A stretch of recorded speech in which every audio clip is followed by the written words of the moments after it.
Menjelang Hari Raya Idul Adha 2025, Kementerian Pertanian Republik Indonesia memperketat pengawasan kesehatan hewan kurban.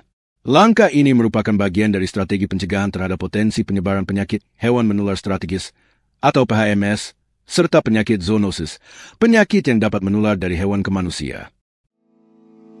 Direktorat Jenderal Peternakan dan Kesehatan Hewan Kementan mengordinasikan langkah pengawasan ini bersama Dinas Peternakan di seluruh provinsi dan kabupaten atau kota.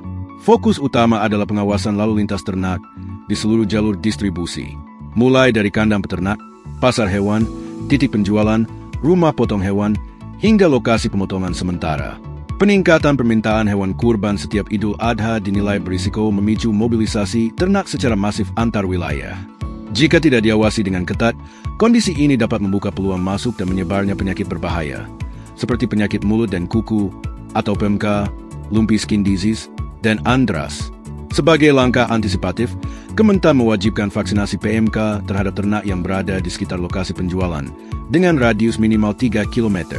Vaksinasi ini harus dilakukan paling lambat 6 bulan sebelum hewan disembelih untuk memastikan kekebalan hewan sudah terbentuk secara optimal. Kementan juga mengimbau masyarakat untuk melapor kepada tenaga medis hewan jika menemukan ternak yang menunjukkan gejala sakit.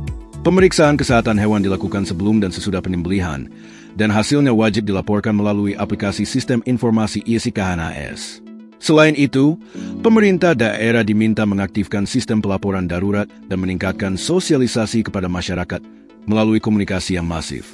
Direktorat Kesehatan Masyarakat Veteriner juga menyoroti pentingnya penyembelihan yang memperhatikan kebersihan dan kesejahteraan hewan. Daging dan jeroan hasil kurban harus ditangani dengan cara yang higienis. Penanganan yang sembarangan dapat menjadi jalur penyebaran penyakit zoonosis, seperti bakteri atau parasit yang berbahaya bagi kesehatan manusia. Kementan juga memberikan perhatian khusus pada hewan kurban yang tidak terjual. Hewan-hewan tersebut dilarang untuk dikembalikan ke daerah asal guna mencegah penyebaran penyakit. Sebaliknya, mereka harus dipotong di rumah potong hewan setempat, dijual di sekitar wilayah tersebut, atau dipelihara lebih lanjut dengan pengawasan. Pada Idul Adha 2025 ini, kebutuhan nasional akan hewan kurban diperkirakan mencapai 2,07 juta ekor, naik hampir 2% dari tahun sebelumnya. Sementara itu, stok nasional mencapai lebih dari 3,2 juta ekor.